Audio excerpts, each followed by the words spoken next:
Graça e a paz da parte de Jesus Cristo, o nosso Senhor, o nosso Salvador.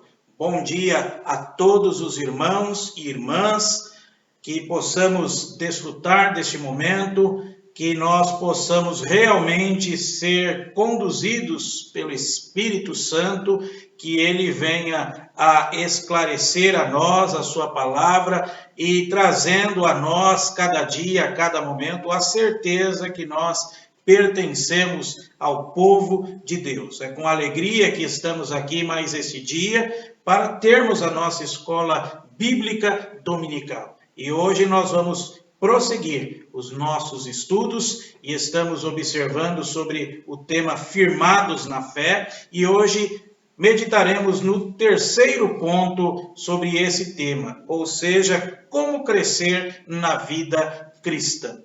Vamos, antes então de iniciarmos o nosso momento de meditação, de leitura na palavra de Deus, vamos orar ao Senhor, engrandecendo, exaltando, adorando ao nosso Deus, agradecendo ao nosso Deus também pela oportunidade que Ele nos dá, suplicando para que Ele venha sempre, constantemente nos conduzir, nos dar sempre o ânimo que nós precisamos e necessitamos, que sejamos cada dia fortalecidos na força do Seu poder. Ó grandioso Deus, nós o adoramos, nós exaltamos o teu santo e excelso nome. Agradecemos a Ti por esse dia que o Senhor nos dá, agradecemos pelo dom da vida, rogamos também, ó Senhor, que Tu venhas a conduzir, Senhor, esta escola bíblica dominical. Ó Santo Espírito, venha iluminar a nossa mente, levando-nos cada dia mais próximos do Teu trono de graça, do Teu trono de glória, Senhor. Continue conosco, ó Senhor, rogamos também por todos os irmãos e irmãs que em cada lar, cada família que é representada por esses irmãos e irmãs, ó Santo Espírito, venha fortalecer, consolar, orientar a todo momento, Senhor. Assim nós te agradecemos, pois oramos no nome precioso do nosso Senhor e Salvador Jesus Cristo. Amém. Irmãos, a palavra de Deus no livro do profeta Miqueias, no capítulo 7, versículo 7, nós temos as seguintes palavras: Eu, porém, olharei para o Senhor, esperarei no Deus da minha salvação, e o meu Deus me ouvirá. Eu, porém, olharei para o Senhor, esperarei no Deus da minha salvação, e o meu Deus me ouvirá. Que realmente, em todo tempo, em cada circunstância, em cada situação, nós possamos olhar para o Senhor. Possamos manter o nosso olhar para Ele, porque quando desviamos o nosso olhar em pessoas, em circunstâncias, em qualquer coisa que não seja Ele, nós temos a tendência de enfraquecer-nos na fé, entrar o desânimo em nós, mas então, como cristãos, sabendo que o Senhor nos oriente, sabendo que Ele está bem próximo de nós, que possamos fazer coro às palavras aqui do profeta Miqueias. Eu, porém, olharei para o Senhor. E é interessante que ele está vivendo num contexto atípico, um contexto conturbado com o povo de Israel. Então, ele se lança, é como se ele dizendo assim, olha, se vocês quiserem não andar na presença de Deus, não olhar para o Senhor, a escolha de vocês, eu olharei para o Senhor. Eu esperarei no Deus da minha salvação e o meu Deus me ouvirá. Que realmente tenhamos a certeza dessas palavras em nossas vidas e que possamos estar com os nossos olhos sempre fitos, olhando para o nosso Deus, que com certeza, como diz aqui o texto, a certeza do profeta, o meu Deus me ouvirá. E que tenhamos sempre essa certeza de que as nossas orações, Elas são sim ouvidas pelo Senhor. E o Senhor sim as responde conforme o seu querer, conforme a sua vontade. O tempo é dele, o tempo não é nosso, a vontade é dele e não é a nossa vontade que prevalece. Mas que olhemos para esse texto que nos exorta: olhem para Deus, olhai para mim e sede salvos, vós todos os moradores da terra, não é? O profeta Isaías já assim disse e está registrado também aqui na sua palavra. Então, tenhamos essa certeza em nosso coração.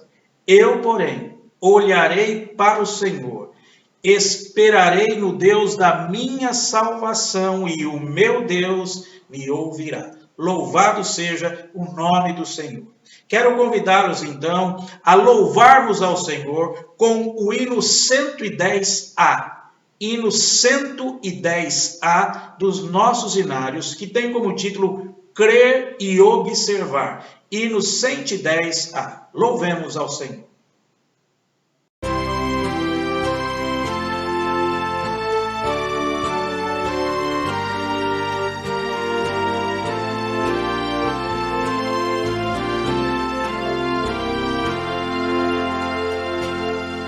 Em Jesus confiar, sua lei observar, oh que gozo, que bênção, que paz, satisfeito guardar tudo quanto ordenar, alegria perene nos traz.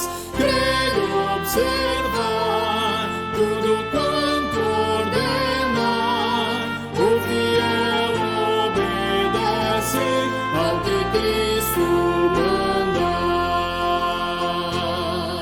O inimigo falaz, a calúnia mordaz, Cristo sabe desprestigiar, nem tristeza, nem dor, nem intriga maior, pode o crente fiel abalar.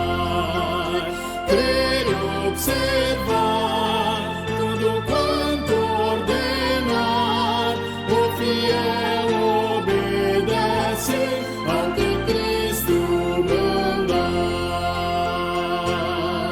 Grande prova de amor, comunhão no Senhor, tem o crente zeloso e leal, o seu rosto mirar, seus segredos privar, é consolo que não tem igual.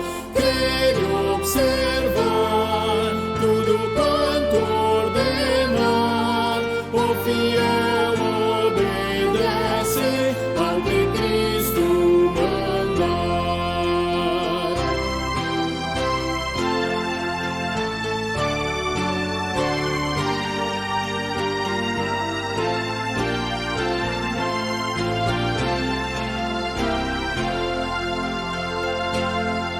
Resoluto, Senhor, e com zelo e fervor, os teus passos queremos seguir, teus preceitos guardar, o teu nome exaltar, sempre a tua vontade cumprir. Crer e observar tudo quanto ordenar, o fiel obedece ao que Cristo mandar. Conforme diz essa canção, né? Crer e observar tudo quanto ordenar, o fiel obedece ao que Cristo mandar. Que realmente seja assim na nossa vida. A gente sabe que a nossa natureza, a nossa carne, ela é teimosa, a nossa carne, ela milita constantemente contra o Espírito e a nossa carne, a nossa vontade, ela quer prevalecer. mas temos que aprender que não é a nossa vontade, mas sim a vontade do Senhor. Que possamos, atentos, observar de fato, como essa canção que nós acabamos de entoar aqui. Crer e observar.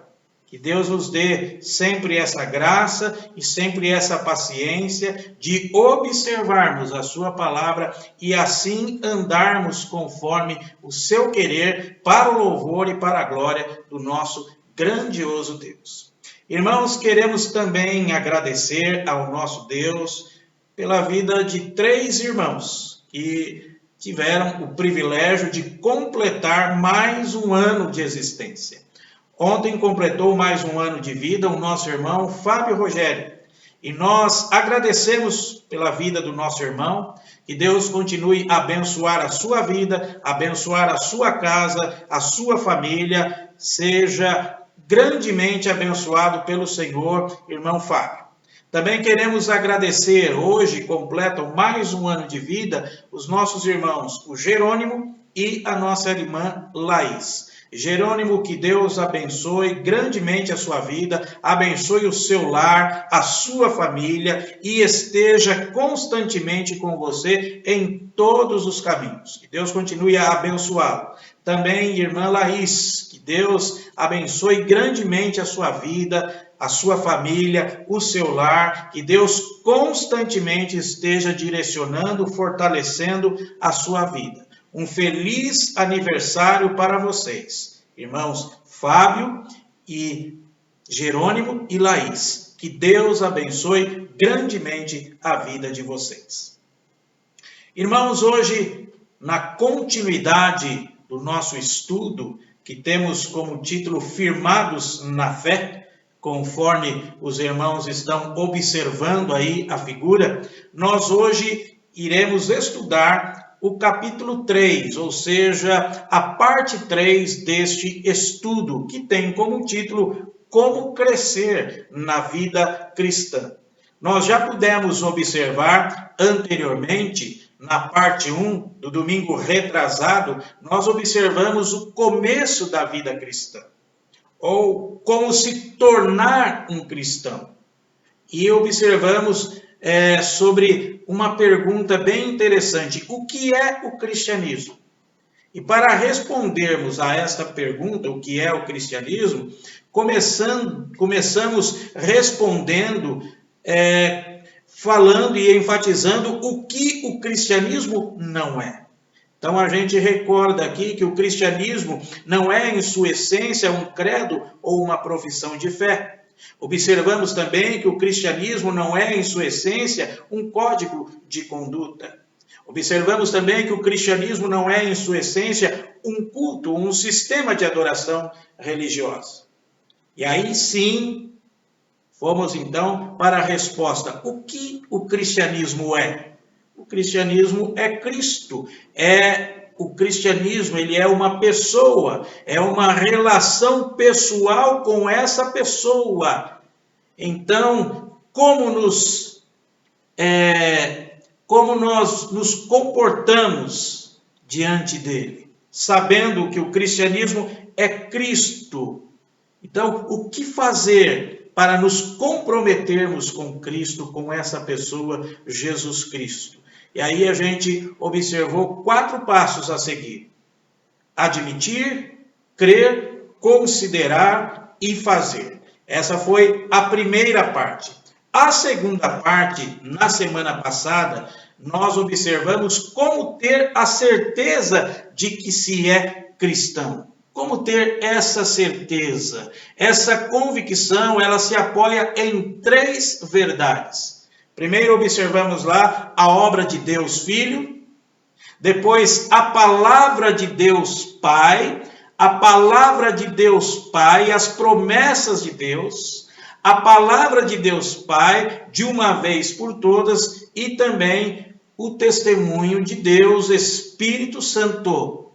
O testemunho de Deus Espírito Santo, que ele então realmente direciona caráter e conduta. Então, observamos esses aspectos até aqui. Pois bem, hoje nós vamos observar a parte 3, como crescer na vida cristã. Então, essa certeza profundamente gratificante que Deus nos escolheu, perdoou e nos deu o Espírito Santo, não pode, de maneira alguma, ser uma desculpa para nós nos acomodarmos. Não há justificativa para que nós agora, depois que observamos todas aquelas etapas e agora tendo a consciência que nós conhecemos ao Senhor, pertencemos a Ele, isso não é motivo para nós nos acomodarmos. Bom, os passos já foram dados e agora isso tudo já é o suficiente. Observamos, irmãos, que pelo contrário, nós devemos ter uma motivação para prosseguir, crescer na vida cristã e buscar a maturidade em Cristo Jesus, o nosso grandioso Senhor, o nosso Salvador.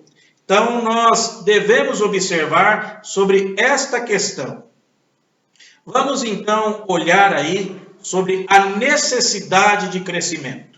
Então a Bíblia, a palavra de Deus, ela enfatiza para nós esta necessidade de crescermos, de não nos acomodarmos. A vida cristã, ela é um constante crescimento.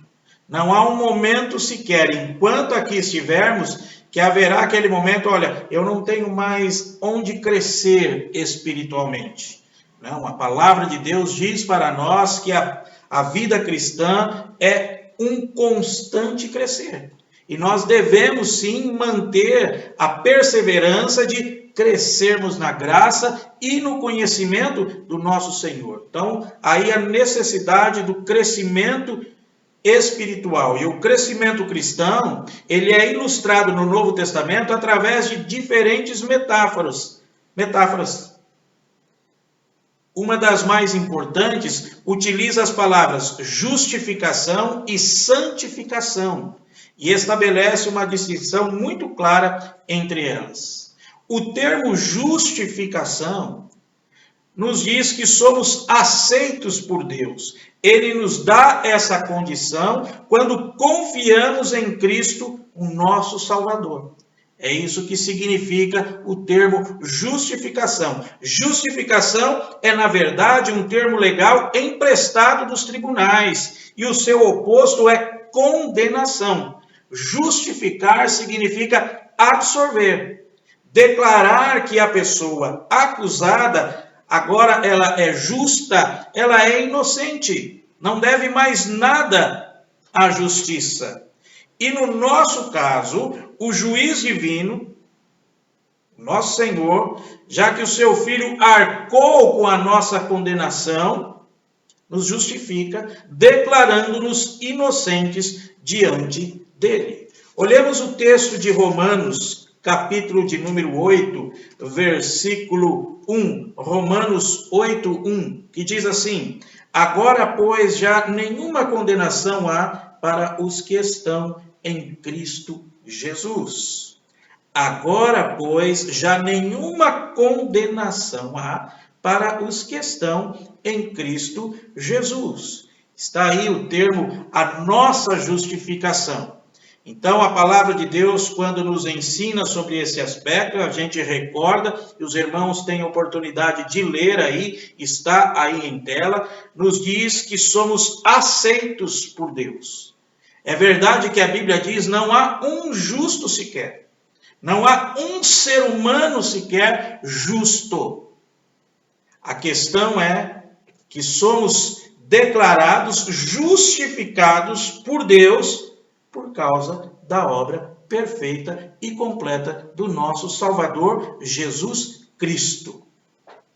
Como é um termo jurídico, conforme nós acabamos de observar, eu sempre me lembro de uma ilustração que um homem muito rico, mas muito rico, bem abastado, ele quando morre, ele deixa um testamento escrito. E essa pessoa trabalhava sempre com dinheiro e sempre com quantias altas, e muitas pessoas haviam emprestado dinheiro dele. Então, quando ele falece, ficou muitas pessoas devendo dinheiro para ele. A sua viúva, ela decide então cobrar todas essas dívidas e leva para o tribunal, porque no testamento esse homem, o marido, havia escrito assim, olha, com tinta vermelha, todos os meus devedores, todas as dívidas, elas estão perdoadas. Ele escreveu isso com tinta vermelha em destaque e assinou. E quando então chegou, a esposa, não se conformando com essa situação, levou aos tribunais. Quando o juiz observou aqui, o juiz perguntou para ela, olha, você reconhece esta caligrafia? Ela disse, sim, essa caligrafia é do meu marido. Você reconhece esta assinatura? Sim, essa assinatura é do meu marido. Então não há nada o que fazer. Aqui ele escreveu, aqui ele assinou, que todos os devedores estão perdoados. Não há mais nada o que fazer aqui. É isso o que o Senhor Deus declara a nós através do que Jesus Cristo realizou na cruz do Calvário.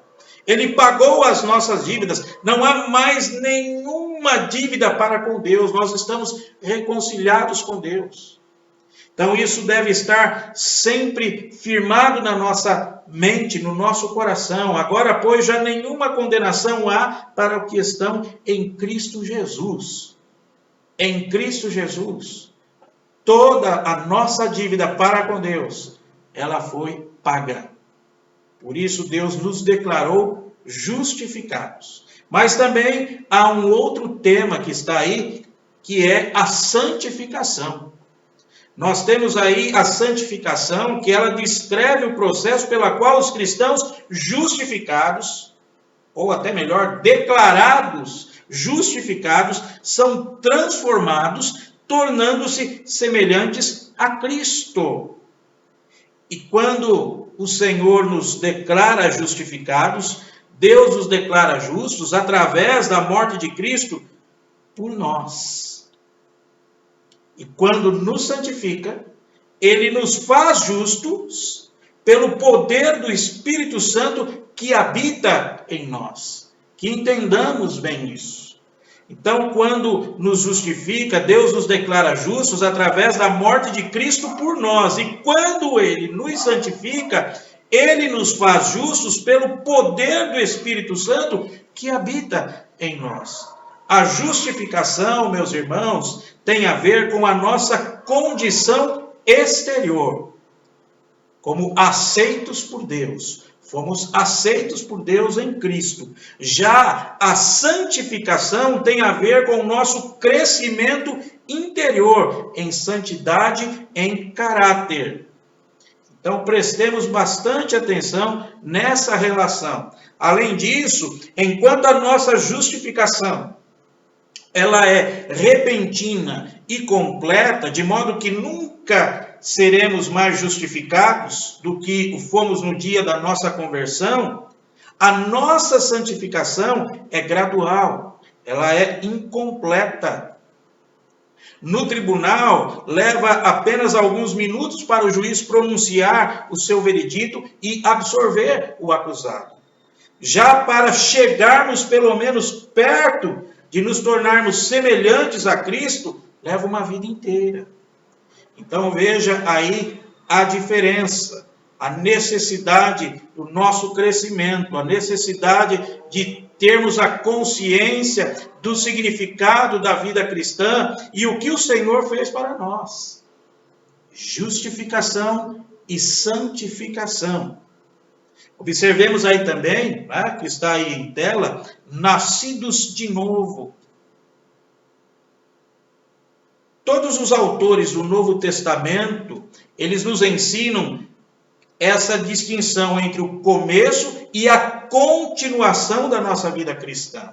Quando nós iniciamos a vida cristã e a continuidade desse processo. Eles nos ensinam que quando Jesus Cristo se torna o nosso Salvador e Senhor, nós somos não só justificados, mas também regenerados, ou seja, nascidos de novo. Veja então, queridos, que a metáfora, ela mudou. saímos do tribunal de justiça e entramos, podemos dizer assim, na maternidade.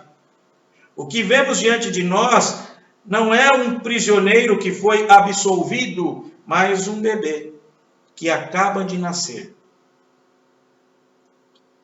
Quanto tempo leva para um bebê nascer? Somente alguns minutos. É claro que meses de preparação precedem o nascimento e o trabalho de parto pode durar várias horas. Mas o nascimento em si é uma crise repentina, quase que instantânea. Embora um bebê leve apenas alguns minutos para nascer, pode levar uns 25 anos para que uma pessoa alcance a maturidade física e emocional completa. Vê que interessante essa metáfora então, não é? A crise dramática do nascimento é seguida pelo laborioso processo de crescimento. Há um processo aí para o desenvolvimento da vida. Isso é um processo natural e não é diferente na vida cristã. Por isso que a palavra de Deus, os escritores da palavra de Deus, nos ensina através dessas metáforas. Sendo assim, o que a santificação é para a justificação, o crescimento é para o nascimento. A justificação e o novo nascimento acontecem ao mesmo tempo, no momento em que nos unimos a Cristo pela fé. Quer estejamos conscientes disso, do que está acontecendo, ou não. A santificação e o crescimento, por outro lado, elas levam um bom tempo. Então veja, irmãos, isso deve estar bem claro na nossa mente. O propósito geral do nosso Deus é que todos os seres humanos cresçam física, mental e emocionalmente. E é triste quando uma pessoa não apresenta um desenvolvimento adequado numa dessas áreas. Igualmente, é triste em ter um crescimento espiritual limitado. E na igreja há muitos que permanecem na creche espiritual. E o apóstolo Paulo chama essas pessoas, olha só o que ele fala a respeito dessas pessoas, que fazem questão de ficarem na creche espiritual, não fazem questão de crescer na graça e no conhecimento do nosso Senhor. Olha aqui a primeira carta aos Coríntios, o capítulo 3, versículo 1, 1 Coríntios 3, 1. Eu, porém, irmãos, não vos pude falar como a espirituais, e sim como a carnais, como a crianças em Cristo. E também, veja aqui, que o desejo do apóstolo, acompanhando a vontade do Senhor, e deve ser também o nosso desejo, olha o que ele nos fala lá em Colossenses. Colossenses capítulo 1, versículo 28. Colossenses 1, 28.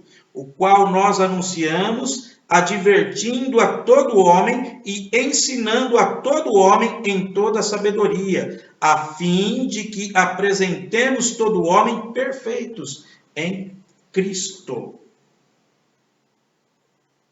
Quer estejamos pensando em nossa conversão, no nosso batismo, ou na nossa filiação à igreja, eu espero que possamos estar igualmente empolgados ao celebrar esse momento como o começo de uma nova vida. E tendo a consciência que nós temos que crescer, temos que nos desenvolver espiritualmente. Então, só relembrando aqui, a questão da santificação e do crescimento, ela é seguida por um processo trabalhoso, mas que é vital para a nossa vida, tanto a nossa vida física como a nossa vida espiritual. Então, há sempre a necessidade de nós crescermos na graça e no conhecimento do nosso Senhor. Aí muitos podem perguntar, mas quais áreas, então, na nossa vida espiritual, nós podemos e devemos crescer? Veja aí. Então, a palavra de Deus, a Bíblia, ela nos ensina, principalmente no Novo Testamento, ela faz referência às áreas que se dá o crescimento cristão. E o Novo Testamento especifica 4 áreas para nós. A primeira, aí está, é fé. Devemos crescer, devemos sempre buscar e pedir ao Senhor que Ele aumente a nossa fé, a cada instante, a cada momento. Então, em primeiro lugar, nós devemos crescer na fé. A fé é uma característica indispensável para os cristãos.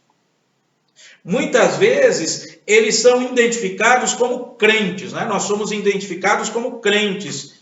E Jesus chamou o discípulo de que aquele que crê em mim. Crê em mim. Mas o que é fé? Não é nem credulidade, nem superstição. Fé é confiança. Fé vê o invisível, a fé conhece o futuro. Lembram do texto de Hebreus, capítulo 11, versículo 1? Hebreus 11, versículo 1. Olha o que nos diz a palavra de Deus. Ora, a fé é a certeza de coisas que se esperam e convicção de fatos que se não veem. Irmãos, os cristãos são crentes porque eles colocaram a sua confiança em Jesus Cristo como seu Salvador, porque aceitam a palavra de Deus e confiam nas promessas do Senhor. E isso mostra para nós porque a fé, ainda que vai além da razão, nunca está contra a razão. É interessante isso, não é? A racionalidade da confiança depende da confiabilidade da pessoa em que se confia. Então, não existe pessoa mais confiável do que Deus, que se revelou em Cristo Jesus. A fé não é, no entanto, algo estático. Ela deve ser viva, ela deve ser crescente. Lembram que uma vez Jesus repreendeu os seus discípulos por serem homens de pequena fé. Se bem que depois ele acrescentou que se eles tivessem a fé do tamanho do grão de mostarda, poderiam realizar grandes coisas para Deus. Vamos relembrar essas duas passagens. A primeira está em Mateus, capítulo 16. Mateus 16, versículo 8. Vamos aqui observar Mateus 16, versículo 8, que diz assim, Mateus 16, 8, percebendo, Jesus disse, por que discorreis entre vós, homens de pequena fé, sobre o não terdes pão? E também o capítulo 17, versículo 20, e ele lhe respondeu, por causa da pequenez da vossa fé. Pois em verdade vos digo, que se tiverdes fé como um grão de mostarda, direis a este monte, passa daqui para acolá, e ele passará. Nada vos será impossível. Então, veja, meus irmãos, é o nosso dever crescer na fé. Crescer na fé é uma área que nós devemos crescer. Em outra ocasião, os apóstolos vieram a Jesus e disseram, aumenta, Senhor, a nossa fé. Está lá registrado em Lucas 17, 5. Aumenta, Senhor, a nossa fé. E 2 vezes o Senhor falou da tamanha fé mostrada até mesmo por gentios. Vamos relembrar aqui Mateus capítulo 8, versículo 10. Mateus 8, versículo 10, que diz assim, ouvindo isto, admirou-se Jesus e disse aos que o seguiam, em verdade vos afirmo, que nem mesmo em Israel achei fé como esta. Aqui o caso da cura do centurião, não é? um estrangeiro, um gentio aqui, que demonstrou uma fé verdadeira, genuína, grandiosa. E, mais uma vez, mais um episódio com um outro estrangeiro aqui, Mateus capítulo 15, versículo 28. Então lhe disse Jesus: ó mulher, grande é a tua fé, faça-se contigo como queres. E desde aquele momento sua filha ficou sã. Então veja aqui no episódio com a mulher cananeia. Irmãos, então, diante desses textos todos aqui, fica claro para nós que existem níveis diferentes de fé. Níveis diferentes de fé. Ela é pequena no início, mas pode crescer e se fortalecer, pode cada vez mais ficar forte e grande. Ao lermos a Bíblia, meditamos na integridade absoluta do caráter de Deus e colocamos as suas promessas à prova. A nossa fé, ela vai amadurecendo. E o que o apóstolo Paulo escreveu aos Tessalonicenses deveria ser uma verdade em relação a todos nós. Olha o que nós temos aí na segunda carta de Paulo aos Tessalonicenses. 2 Tessalonicenses, capítulo 1, versículo 3. 2 Tessalonicenses, capítulo 1, versículo 3. Olha o que nos diz a palavra de Deus. Irmãos, cumpre-nos dar sempre graças a Deus no tocante a vós outros, como é justo, pois a vossa fé cresce sobremaneira, e o vosso mútuo amor de uns para com os outros vai aumentando. Então veja, irmãos, temos aí áreas de crescimento espiritual. Uma área a crescer é a fé. A outra área a qual também devemos crescer é o amor. Veja aí, em segundo lugar, nós devemos crescer no amor. Jesus resumiu a lei de Deus juntando 2 mandamentos do Antigo Testamento. Levíticos 10, 19 e 18 e Deuteronômio 6, 5. E a gente relembra lá o que ele resume desses mandamentos em Marcos 28, 31.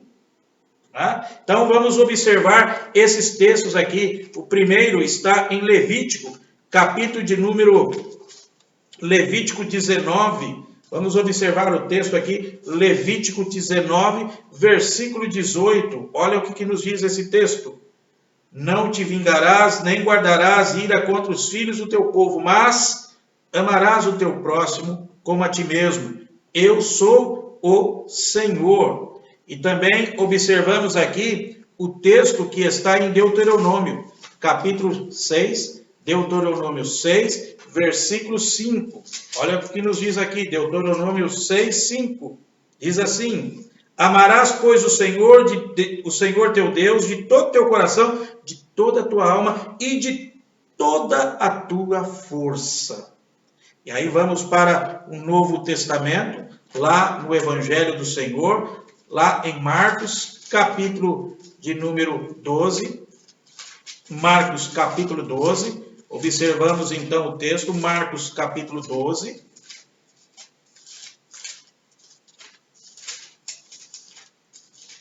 Marcos 12, a partir do versículo 28. Marcos 12, a partir do versículo 28. Chegando um dos escribas, tendo ouvido a discussão entre eles, vendo como Jesus lhes houvera respondido bem, perguntou-lhe: qual é o principal de todos os mandamentos? Respondeu Jesus: o principal é: ouve, ó Israel, o Senhor, nosso Deus, é o único Senhor. Amarás, pois, o Senhor teu Deus de todo o teu coração e de toda a tua alma, de todo o teu entendimento e de toda a sua força. O segundo é: amarás o teu próximo como a ti mesmo. Não há outro mandamento maior do que estes.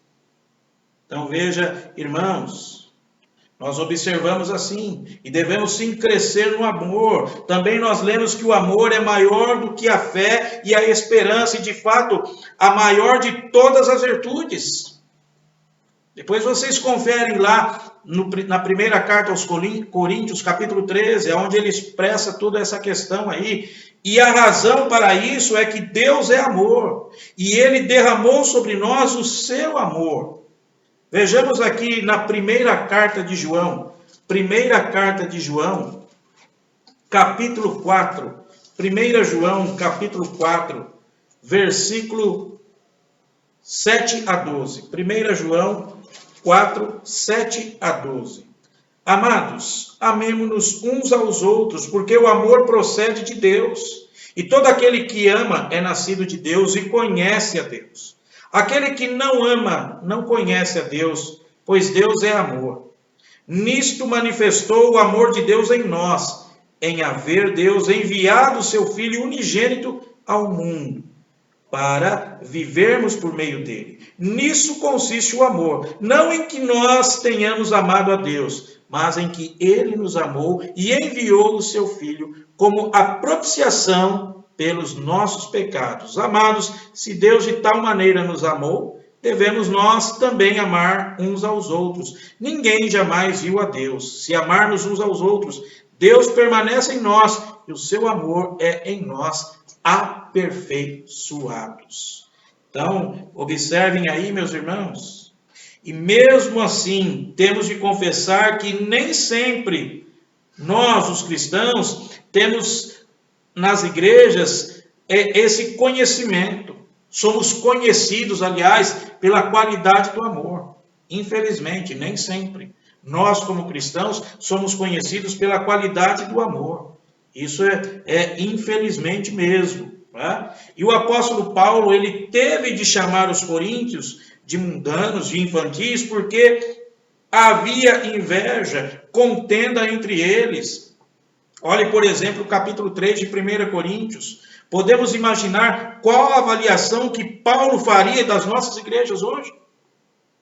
Se o apóstolo Paulo estivesse vivo, qual é a avaliação que ele teria das nossas igrejas? Pode, na verdade, existir entre nós afabilidade, mas, na verdade, pouco amor sacrificial, disposto a servir e a amparar uns aos outros, quanto menos o mundo necessitado à nossa volta. Irmãos, sem dúvida, precisamos ouvir e dar a atenção a outras das exortações do apóstolo Paulo aos Tessalonicenses. De fato, vocês amam a todos os irmãos. Contudo, irmãos, insistimos com vocês que cada vez mais assim o façam. 1 Tessalonicenses 4:10. Paulo também orou para que o amor deles pudesse crescer e transbordar. 1 Tessalonicenses 3:12. Mais uma outra área também, além da fé, amor amor, também há o conhecimento. Em terceiro lugar, devemos crescer em conhecimento. O cristianismo põe bastante ênfase na importância do conhecimento. Repreende o anti-intelectualismo por ser uma atitude negativa e paralisante e atribui muitos de nossos problemas à nossa ignorância.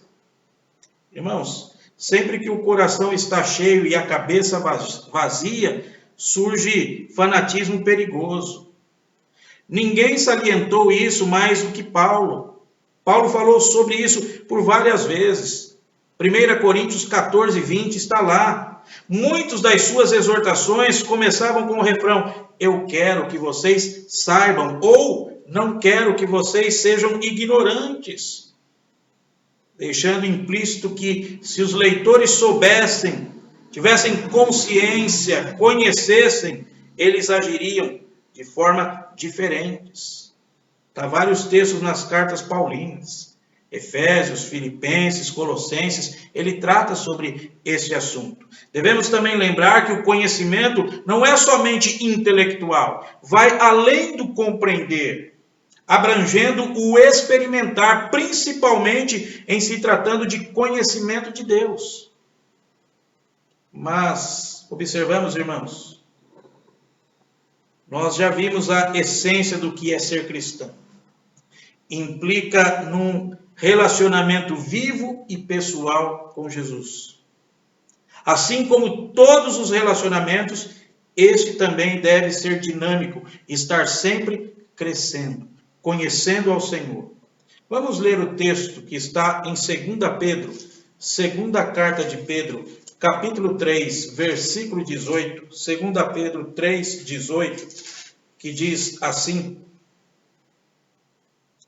Antes crescei na graça e no conhecimento de nosso Senhor e Salvador Jesus Cristo. A Ele seja a glória, tanto agora como no dia eterno. Vê áreas de crescimento, fé, amor, conhecimento e, por fim, nós também temos e observamos aí a questão da santidade. Santidade. Em quarto lugar, devemos crescer em santidade. Crescer em santidade é o processo chamado de santificação, qual nós falamos ainda há pouco. E o apóstolo Paulo nos dá uma declaração muito esclarecedora do que significa isso. Lá em 2 Coríntios, capítulo 3, versículo 18. Este versículo nos ensina pelo menos 4 lições. Vamos observar o texto aqui, 2 Coríntios, capítulo 3, versículo 18. 2 Coríntios 3, 18. O que nos diz a palavra de Deus? Olha só. E todos nós, com o rosto desvendado, contemplando como por espelho a glória do Senhor, somos transformados de glória em glória, na sua própria imagem, como pelo Senhor, o Espírito. Veja aí, irmãos. O primeiro ensinamento é que a santidade consiste em sermos semelhantes a Cristo. E a santificação é o processo pela qual somos transformados à imagem de Cristo. Até que cheguemos à estrutura, à semelhança do nosso Senhor. O segundo ensinamento é que a santificação é um processo gradual, e isso fica claro tanto a partir da construção gramatical aí, com um gerúndio, o que expressa continuidade. Estamos sendo transformados. Transformados. Embora, de fato, alguns hábitos ruins desapareçam, logo quando Cristo entra em nossa vida, ninguém amadurece num piscar de olhos. Mas antes nós somos chamados a aprender a agradar a Deus cada vez mais. Outro ensinamento desse versículo: a santidade é obra do Espírito Santo. Como Ele mesmo é santo, preocupa-se em promover a nossa santidade. O segredo da santificação não é que nos esforçamos para viver como Cristo, mas que Cristo vem habitar em nós através do Santo Espírito. E quarto lugar, se o Espírito Santo cabe agir em nós, transformando-nos com glória cada vez maior, a parte que nos cabe é com a face descoberta, contemplar e assim refletir a glória do Senhor. Como é nas Escrituras que essa glória é revelada com mais clareza à nossa contemplação, consiste em procurá-lo justamente ali, na palavra, na Bíblia, para podermos adorá-lo. Irmãos, não percam a esperança. Cuidem da disciplina das suas vidas cristãs. Sejam diligentes nas orações diárias, na leitura da Bíblia, em ir à igreja, em participar com frequência da ceia do Senhor. Façam bom uso dos seus domingos, leiam livros úteis, procurem amigos cristãos, empenhem-se em servir, nunca deixem de confessar seus pecados, nem acumulem pecados perdoados. Não abriguem em seus corações raízes de resistência e amargura. Acima de tudo, rendam-se sem reservas diariamente ao poder do Espírito Santo que está dentro de vocês. Assim passo a passo. Se vocês avançarem pelo caminho da santidade e crescerem rumo à maturidade espiritual completa. Há uma canção interessante que John Stott deixou registrado e aqui vamos compartilhar. Ó Jesus, mestre carpinteiro de Nazaré, que na cruz com madeira e pregos executaste a plena salvação dos homens, maneja bem tuas ferramentas nesta tua carpintaria, a fim de que nós, que chegamos a ti como madeira bruta, sejamos transformados em algo muito mais belo e verdadeiro, moldados pela tua mão. Tu, que como o Pai e o Espírito Santo vives e reinas em um único Deus, no mundo sem fim. Amém. Louvado seja o nome do nosso grandioso Deus. Irmãos, então, observamos até aqui, firmados na fé. Observamos aqui hoje a respeito de como crescer na vida cristã. 3 áreas vitais para o nosso crescimento: a fé, o amor, conhecimento e santidade. Fé, amor, conhecimento e santidade. Que o Espírito Santo de Deus nos auxilie a cada momento, em cada instante. Ó Deus, aplique esse ensinamento a nós, para a honra e para a glória do teu santo e excelso nome. Assim oramos nos méritos de Cristo Jesus. Amém, Senhor. Amém. Irmãos, tenham um bom dia e eu espero os irmãos e irmãs às 7 horas para nós juntos cultuarmos ao nosso grandioso Senhor. Hoje nós vamos meditar com o tema Cristo o Incomparável. Cristo o Incomparável. Espero os irmãos então às 7 horas da noite. Deus os guarde pelo seu poder e pelo seu amor sempre esteja ao vosso lado. Amém.